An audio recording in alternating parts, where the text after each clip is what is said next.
Si no te gusta, múdate, me dijo mi hijo Mateo, cruzado de brazos en el centro del salón. Sus palabras flotaron en el aire, frías y precisas.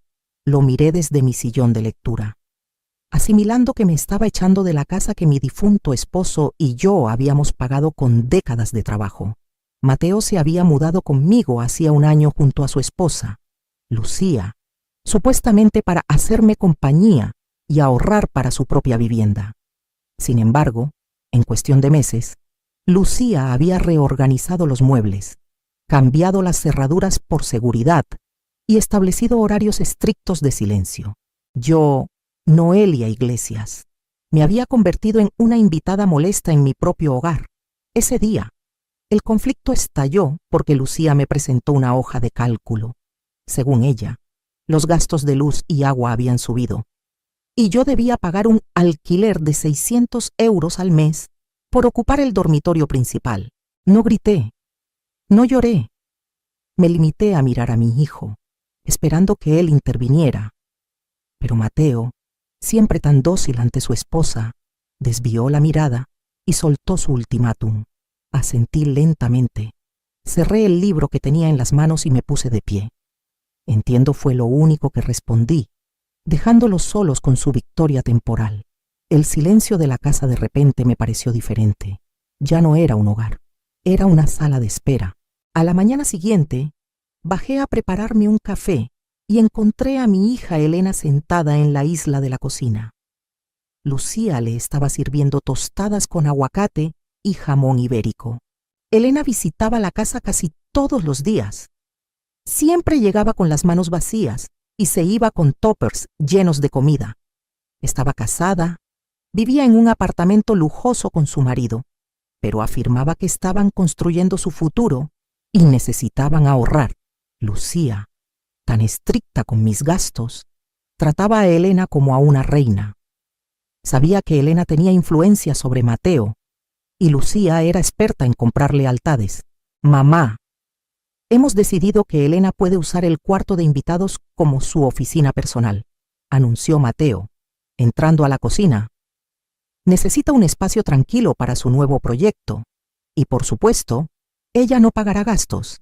Está trabajando en su futuro, añadió Lucía, lanzándome una mirada afilada.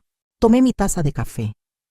En lugar de discutir la hipocresía de cobrarme alquiler a mí, la dueña, mientras la hermana vivía gratis, simplemente tomé mi decisión. Ese mismo mediodía, bajé al supermercado. No compré pollo, ni arroz, ni las verduras que solía preparar para las cenas familiares. Compré solo lo esencial para mí. Si era una inquilina, empezaría a comportarme como tal. El tiempo de ser la madre proveedora había terminado. El jueves por la noche, Mateo y Lucía llegaron tarde del trabajo. Se sentaron a la mesa esperando la cena caliente que yo solía preparar. En su lugar, encontraron la cocina impecable y apagada. ¿No hiciste la cena?, Noelia preguntó Lucía, visiblemente molesta. Soy una inquilina, Lucía. Los inquilinos no cocinan para los caseros, respondí desde el pasillo, dirigiéndome a mi habitación. Al día siguiente, Lucía contraatacó. Encontré una lista pegada en la nevera con mi nombre. Había detallado el costo de la leche que usaba, el pan que tostaba y hasta las porciones de aceite de oliva. Quería controlar cada céntimo. En lugar de enojarme o arrancar el papel, salí a caminar. Fui a una tienda de electrodomésticos del barrio y compré una nevera pequeña. Esa tarde, los repartidores la instalaron en mi dormitorio. Llené mi pequeña nevera con mis alimentos, mis yogures y mi fruta. Dejé de pisar la cocina común excepto para usar el microondas. Lucía intentó quejarse de que el nuevo electrodoméstico consumiría más luz, pero le recordé que los 600 euros de mi alquiler lo cubrían de sobra. Noelia Iglesias no iba a rogar por un trozo de pan en su propia casa. Estaba trazando mis rank joy, preparándome en silencio para el siguiente paso. Llegó el primer día del mes. Mateo llamó a mi puerta a las 9 de la mañana. Llevaba un sobre en la mano y una expresión que mezclaba culpa con arrogancia. Mamá, Lucía y yo hemos hecho números, dijo, pasándome el sobre Necesitamos que nos transfieras los 600 euros hoy. Y, bueno, hemos redactado un pequeño contrato de convivencia. Para que las cosas queden claras, tomé el papel. Era un documento redactado por Lucía. Exigía que yo me encargara de la limpieza de las zonas comunes como parte de mi contribución.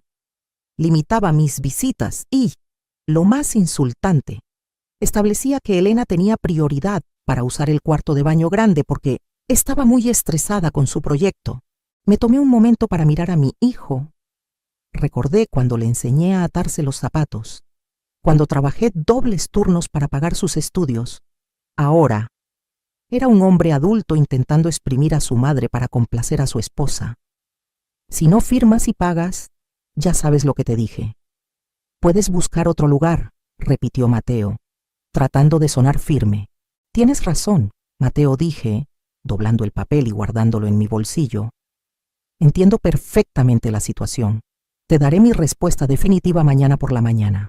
Se marchó aliviado, creyendo que había ganado. Lo que no sabía era que yo ya había tomado mi decisión días atrás. Esa misma tarde, el contraste en la casa era casi poético. Mientras yo estaba sentada en el borde de mi cama, desde el salón llegaban las risas estridentes de Mateo.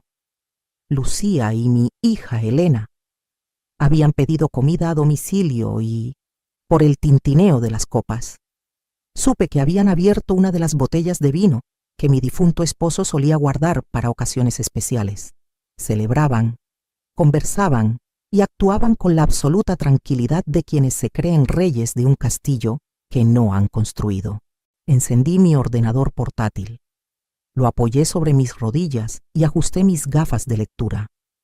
Durante décadas, la cuenta bancaria donde recibía mi pensión y guardaba mis ahorros había sido el motor invisible de ese hogar. El impuesto de bienes inmuebles, el seguro de la propiedad, los recibos cada vez más altos de luz y gas, el agua y las cuotas de mantenimiento de la comunidad. Absolutamente todo se cobraba de forma automática de mi saldo. Mateo y Lucía pagaban la conexión a Internet de alta velocidad y un par de plataformas de películas, convenciéndose a sí mismos y a los demás de que con eso estaban manteniendo una casa. Entré a la plataforma de mi banca online. Repasar el historial de gastos de los últimos 12 meses fue la confirmación final que necesitaba para no sentir ni una gota de remordimiento. Con movimientos precisos, fui seleccionando cada recibo domiciliado y presionando la opción de cancelar orden de pago. Luego, tomé mi teléfono móvil y dediqué la siguiente hora a la burocracia. Buenas tardes. Llamo para dar de baja la titularidad del contrato de electricidad en esta dirección. Le dije al primer operador, manteniendo un tono amable pero resolutivo. Efectivamente, es un cese de titularidad. El inmueble queda a cargo de Mateo Iglesias. Les proporcionaré su número de contacto para que le envíen los avisos correspondientes para una nueva alta. Hice lo mismo con la compañía del agua y con el administrador del edificio. Fue un trámite sorprendentemente limpio, sin abogados, sin gritos en el pasillo, sin enfrentamientos agotadores. Simplemente, con un par de clics y llamadas, desconecté la manguera financiera que los había mantenido flotando en la comodidad durante todo el último año. Cuando cerré el portátil, la luz del atardecer ya se filtraba por las persianas.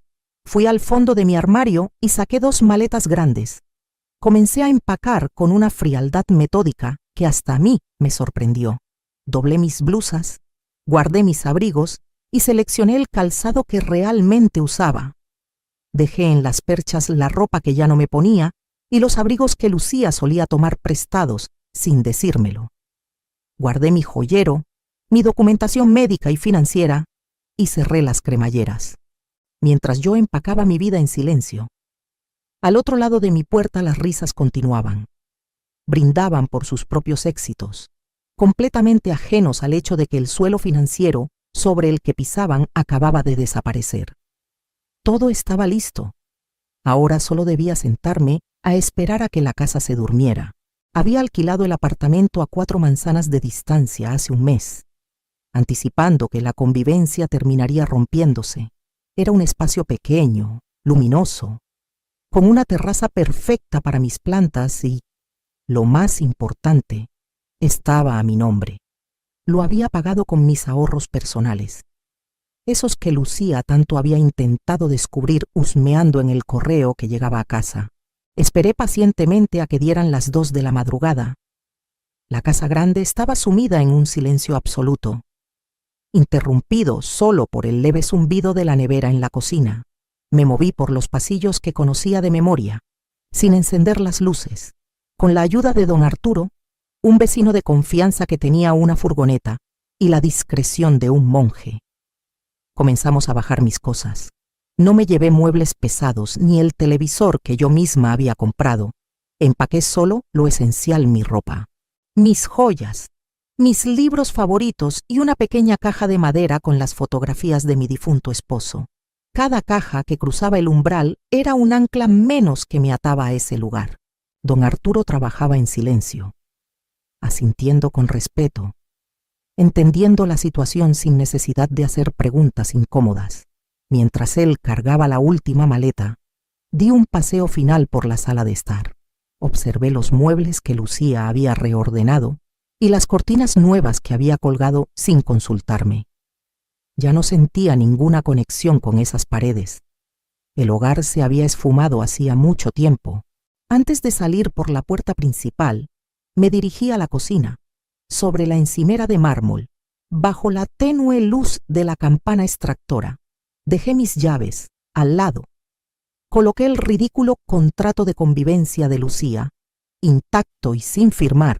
Por último, dejé una pequeña libreta donde había anotado con letra clara el número de teléfono del administrador de la comunidad, el contacto del seguro del hogar y las líneas de atención al cliente del agua y la electricidad. No dejé cartas dramáticas ni reproches escritos.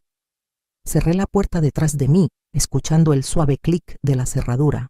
Al subir a la furgoneta de don Arturo, el aire frío de la madrugada me golpeó el rostro, pero nunca me había sentido tan ligera. El primer movimiento estaba hecho, y no había vuelta atrás. El nuevo apartamento estaba bañado por la cálida luz del sol de otoño cuando abrí los ojos. Por primera vez en un año, me desperté sin el sonido de Lucía quejándose del desorden ajeno o de Mateo arrastrando los pies. La tranquilidad era tan profunda que casi podía escuchar mi propia respiración. Me levanté y preparé café en mi cocina diminuta. No tuve que medir las cucharadas por miedo a que me las descontaran de mi cuenta. Salí a mi pequeña terraza en bata, sosteniendo la taza caliente, y simplemente observé cómo el barrio cobraba vida. A las 9:15 de la mañana, la pantalla de mi teléfono móvil se iluminó sobre la mesa. Empezaba el espectáculo. La primera llamada fue de Mateo. La dejé sonar hasta que saltó el buzón de voz. A los 10 minutos, entró un mensaje de texto suyo. «Mamá, te has ido muy temprano a la panadería Lucía. Dice que no estás en tu cuarto y que faltan tus maletas». Sonreí ante la ingenuidad de la pregunta y le di un sorbo a mi café. Media hora después, la confusión se convirtió en exigencia. Un mensaje de mi hija, Elena, iluminó la pantalla. «Mamá, dice Lucía que te has llevado la cafetera italiana buena y que has dejado las llaves. ¿Qué tontería es esta? Vuelve ahora mismo». Finalmente, a las 11, llegó el mensaje de la propia Lucía, manteniendo su tono autoritario. «Noelia, no es momento de berrinches infantiles. Tenemos que hablar del contrato hoy mismo. Mateo está muy disgustado». No respondí a ninguno. Puse el teléfono en modo silencio y me vestí para salir. Bajé al mercado del barrio, compré fruta fresca, una barra de pan rústico y 2 macetas de geranios para decorar mi balcón. Saludé al panadero, conversé un momento con la florista y caminé de regreso a mi nuevo refugio a paso lento. Ellos seguían creyendo que yo estaba jugando su juego, que mi ausencia era una simple rabieta para negociar mejores términos en su absurdo contrato. Pasé el resto de la tarde organizando mi ropa en el armario y colocando las fotos de mi esposo en la mesita de noche. La paz de mi apartamento contrastaba drásticamente con la tormenta que, estaba segura, ya empezaba a formarse en mi antigua casa. Pensaban que el silencio era mi única arma, pero el verdadero golpe maestro estaba a punto de llegar por correo. Dejé pasar 4 días completos, 4 días de llamadas ignoradas, mensajes de indignación y amenazas veladas de Lucía sobre cómo mi actitud estaba destruyendo a la familia. Pero el jueves por la mañana, el tono de las notificaciones cambió drásticamente. Mi teléfono vibró con una llamada de Mateo. Y esta vez, al ver que era la 5ª vez que marcaba en menos de 1 hora, decidí contestar. Mamá, su voz sonó al instante, agitada, aguda y carente de toda la arrogancia con la que me había exigido el alquiler semanas atrás. Mamá, por fin, ha venido el administrador de la finca.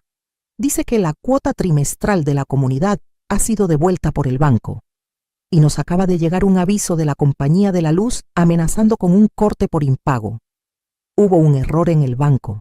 Me senté en el sofá de mi sala, alisando un pliegue de mi pantalón con absoluta tranquilidad. No hay ningún error en el banco. Mateo, respondí con voz pausada. Como me dijiste muy claramente que me mudara si no me gustaban sus reglas, lo hice. Y como ya no vivo bajo ese techo, el lunes a primera hora cancelé la domiciliación bancaria de todos los recibos a mi nombre y transferí la titularidad de los suministros. En la libreta que dejé en la cocina tienes los números para darlos de alta a tu nombre. Ahora que eres el hombre de la casa, esos gastos te corresponden. Hubo un silencio sepulcral al otro lado de la línea. Pude escuchar la respiración entrecortada de mi hijo, procesando la información. De fondo, escuché la voz de Lucía preguntando nerviosa qué estaba pasando. Pero, mamá, balbuceó Mateo finalmente, sonando como un niño pequeño. El seguro, el IBI, la luz, el agua, la comunidad, son casi 500 euros este mes. Lucía y yo no podemos asumir todo eso solos con nuestros sueldos. Tienes que volver a poner los recibos en tu cuenta. Nos van a cortar la electricidad. ¿Por qué tendría que hacerlo? ¿Tienes a Elena viviendo allí en el cuarto de invitados? Dije, manteniendo un tono perfectamente neutral. Ella puede ayudar a pagar los gastos de la casa con todo ese dinero que se está ahorrando para su futuro. O pueden usar los 600 euros de alquiler que querían cobrarme a mí para cubrirlos. Elena no tiene dinero. Mamá, lo sabes, exclamó él. Ya al borde de la desesperación, ustedes querían independencia, querían poner las reglas y controlar el espacio. Ahora lo tienen todo, hijo, absolutamente todo. Que tengas un buen día para resolver los trámites. Colgué la llamada antes de que pudiera replicar. No hubo gritos, ni insultos, ni llantos de mi parte. Solo la ejecución fría e impecable de las consecuencias de sus propios actos. Apagué la pantalla del móvil y lo dejé sobre la mesa. La falsa armonía que habían construido en mi casa estaba a punto de implosionar desde adentro. Por lo que supe semanas después a través de una vecina amiga, la casa se convirtió en un campo de batalla. Lucía, al descubrir el verdadero costo de mantener una propiedad tan grande, entró en pánico. Exigió a Elena que empezara a pagar su parte. Elena, fiel a su naturaleza, se ofendió profundamente. Argumentó que su familia política le ofrecía mejores condiciones y abandonó la casa esa misma semana, dejando a Mateo y Lucía solos con las facturas. La vida cómoda que habían construido sobre mis hombros se desmoronó. Lucía tuvo que conseguir un segundo empleo y Mateo tuvo que cancelar las vacaciones que habían planeado con mi supuesto alquiler. La tensión entre ellos creció. Sin una madre a la que culpar o a la que exprimir, tuvieron que enfrentarse a sus propias carencias financieras y personales. Intentaron alquilar mi antigua habitación, pero Lucía era tan controladora que ningún inquilino duraba más de un mes. La casa grande, fría y costosa, se había convertido en su propia prisión. Era una tarde de octubre. Estaba leyendo en mi terraza cuando sonó el timbre. Abrí la puerta y encontré a Mateo de pie en el pasillo. Parecía cansado, con ojeras oscuras bajo los ojos. Mamá, el apartamento es muy bonito, murmuró, mirando hacia adentro sin atreverse a pasar.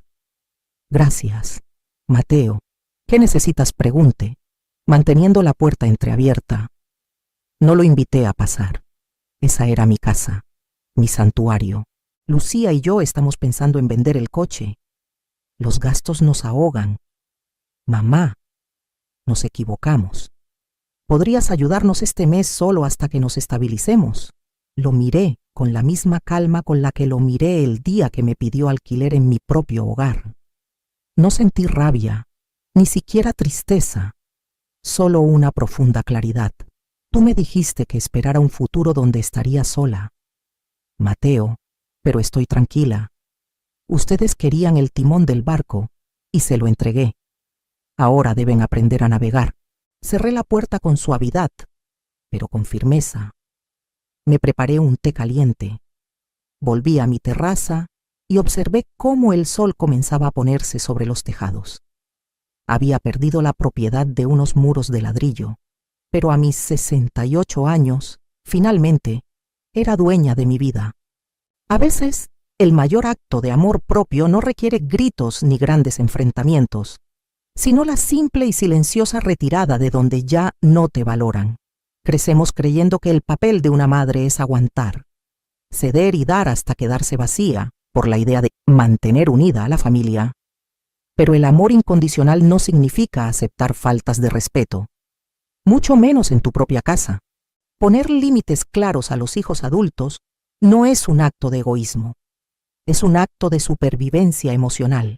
No hace falta desgastarse discutiendo para convencer a los demás de tu valor.